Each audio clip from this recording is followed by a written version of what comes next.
그리고 그 직후에 그 피청구인이 12월 3일 오후 10시 밤 10시 53분경에 증인에게 전화를 걸었죠. 그렇습니다. 그래서 봤지?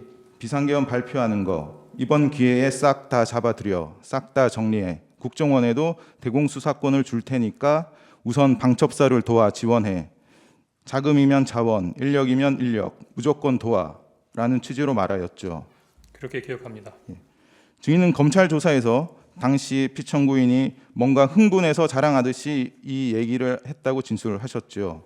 다소 주관적인 얘기인 부분인 것 같은데 적절치 못했던 것 같습니다.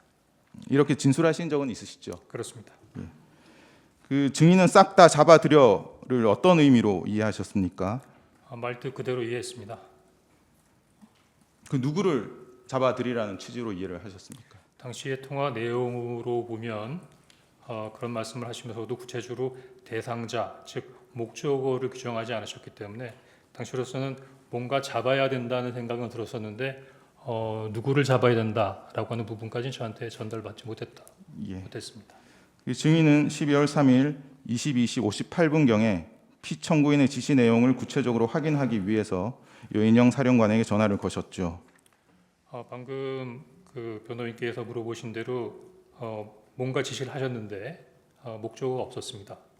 그 목적어가 없었던 부분을 저는 두 가지로 추정을 하는데, 하나는 저는 1차장이기 때문에 원장님한테 이미 그 관련된 부분의 내용을 했나, 그래서 나중에 한번 원장님한테 들어봐라 라는 취지로 말씀하신 건지, 아니면 그 말씀을 하신 다음에 바로 방첩사를 지원하라고 말씀하셨기 때문에 방첩사를 지원하라고 했으니까 방첩사하고 협의하는 과정에서 알 수 있겠다 한 그 두 가지 정도의 추정을 했고, 또 대통령께서 말씀하시는데 거기다 대고 누구를 잡으란 말입니까? 라고까지 여쭤보지 못했습니다.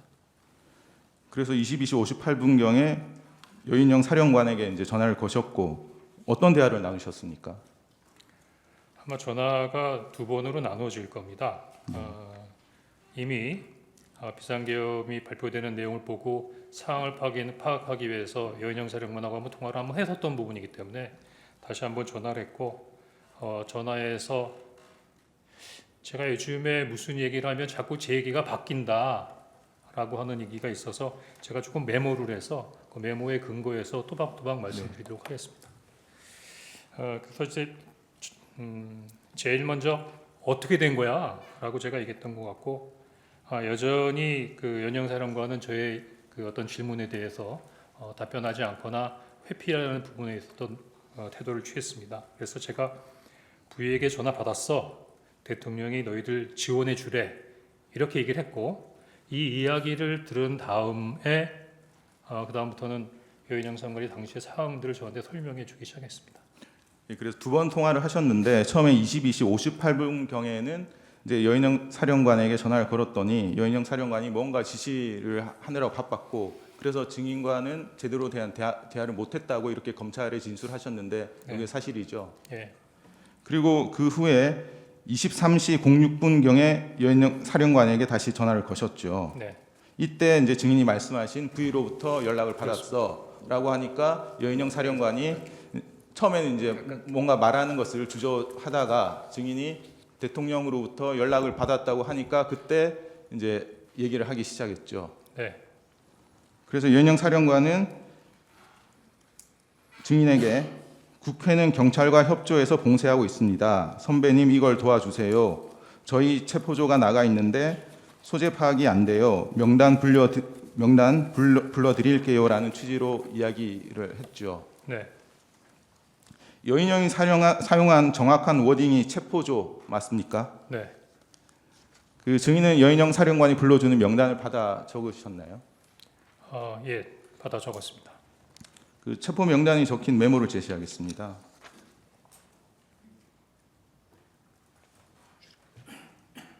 그 이 메모는 증인이 검찰에 제출한 메모입니다. 그 증인이 작성한 메모 맞습니까?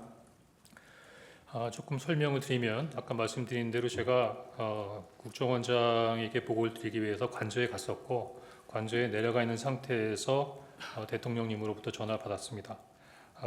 그 바로 이어서 지사항을 규명하기 위해서 방첩사령관한테 전화했는데 방금 얘기한 대로 방첩사령관이 명단을 불러주는데 이렇게 책상에 앉아서 여유 있게 적었던 부분이 아니라 당시 구청원장 관사 입구에 있는 공터였기 때문에 서서 제 포켓에 있던 메모지에다 막 적었었습니다. 사무실에 가서 다시 보니까 제가 봐도 이거 알아보기가 어려울 만한 것 같아서 제가 보좌관을 불러서 야 이거 좀 정서해봐라 라고 해서 적었는데 지금 정서로 되어 있는 대당자들의 인물의 어떤 글자는 제 보좌관의 글씨고 이 밑에 막 흘려 써 있는 글씨체가 제 글씨체입니다. 제가 왼손잡이라서 글씨체가 조금 좀 흘려 쓰는 부분이라 상대방들이 좀 알아보기 어렵습니다. 그래서 그렇게 만들어진 메모입니다. 그러니까 증인의 말씀은 요 위쪽 그 체포 명단이 적힌 부분은 제 메모를 제가 막 쓴 메모를 보고 제 보좌관이 정서로 옮겨 적은 거고 예. 요 밑에 막 흘려 써 있는 부분은 제 그 메모에다가 당시 사령관이 저한테 얘기했던 부분들을 잊지 않기 위해서 추가로 제가 그 위에 덧붙여서 메모를 해 놓은 겁니다. 예. 이 메모를 보면 처음엔 16명, 14명이라는 기재도 있고 16명이라는 기재가 있었고 그 후에 이 16명이라는 기재가 이제 삭선 표시돼서 지워진 것으로 보입니다. 조지호 경찰청장도 검찰 조사에서 여인형으로부터 총 16명의 체포 명단을 들었고 이재명 대표에게 무죄를 선고한 김동연 판사도 체포 대상에 포함되어 있었다고 진술을 했습니다. 혹시 증인이 기억하는 체포 명단이 총 16명 맞나요? 사실대로 말씀드리면 그때 그 밤에 서서 막 메모를 하는데 14명이든 16명이든 그걸 또박또박 다 적을 수 있는 사항이 아니었고요. 적다 보니까 이게 뭐지? 하는 생각이 들어서 그 뒤에 있는 부분들은 대부분 한 반 정도 적다가 추가로 적지 않았고 나중에 나름대로 좀 약간 기억을 회복해서 적어보니까 14명, 16명 정도가 됐나? 그렇게 기억하고 있습니다. 예, 알겠습니다. 그 증인은 체포 명단을 들을 때 어떤 생각이 들었습니까? 일단은 뭔가 좀 잘못됐구나 그런 생각을 했습니다. 그 메모 아래쪽을 보시면 이렇게 되어 있습니다. 별표 표시 1조 2조 축차 검거 후 방첩사 구금시설 감금조사 그 아래쪽에 별표 검거를 요청 위치 추적과라고 기재가 되어 있습니다. 네, 이 내용 여인영 사령관이 불러준 말을 기재한 것인가요? 그렇습니다. 그 여인영은 1조 2조가 축차 검거 후에 방첩사 구금시설에서 감금 조사할 예정입니다. 지금 제일 급한 게 검거를 위한 위치 추적인데 위치 추적을 부탁드립니다. 라는 취지로 말을 했던 겁니까? 그렇게 이해했습니다. 그러니까 그 말뜻은 체포 대상의 중요도에 따라서 두 개 조로 나누어서 조별로 순차로 검거해서 방첩사 구금시설에 감금하고 조사한다는 의미 맞나요? 예, 그렇게 이해했습니다.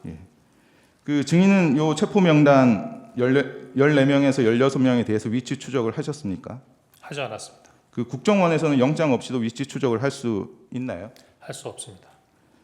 그 증인은 여인영의 위치 추적 요청이 영장 없이 위법한 방법을 써서라도 체포 대상의 위치를 알아봐 달라는 요청으로 이해하셨습니까? 물론 그렇습니다만 당시는 비상계엄 상황하였고 대통령이 지시면 상당히 초법적인 상황에서 이런 부분들이 이루어져야 하는가라는 부분을 잠시 고민한 것은 사실입니다. 알겠습니다. 사항은 답변을 생략하고요. 아닙니다.